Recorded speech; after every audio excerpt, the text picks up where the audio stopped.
11 heures pour faire 400 km. Retour d'expérience donc d'un utilisateur d'une i208. Voyons donc ce qui s'est passé pour lui. 11 heures pour faire 400 km, ça fait pas beaucoup quand même la vitesse moyenne. Hein. Sur LinkedIn, Pascal Fromont, président de Winston Conseil, a partagé publiquement sur LinkedIn sa mauvaise expérience à bord de CI208. Alors, je viens de tenter l'expérience d'un trajet Rodez-Lyon à bord d'une i208.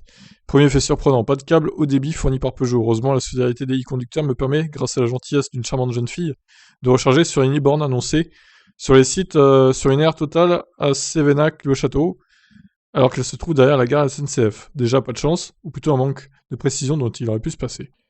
Alors, pas de câble haut débit, c'est-à-dire un câble T2 11 kW, c'est ça qu'il veut dire?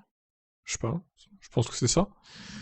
Ensuite, la charge durera 2 heures, puis la chasse au superchargeur sur l'autoroute de recharge de 50 minutes sur le chargeur Unity, avec l'obligation de sortir de l'autoroute pour reprendre l'autoroute dans l'autre sens pour trouver la station. À ce moment-là, ce fut le début de la fin pour ce président SAI 208.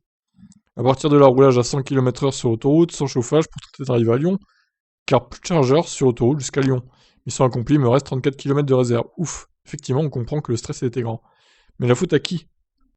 Peugeot et SAI 208 ou le réseau de bornes de recharge? On peut imaginer que celui-ci devrait être plus développé par la marque, mais il est vrai que ce genre d'histoire est toujours la crainte numéro 1 des conducteurs de voitures électriques. Au total, 11 heures pour faire 400 km en i208, mais le pire, avec une note d'électricité de 70 euros, soit presque le double. Oh là là, 70 euros.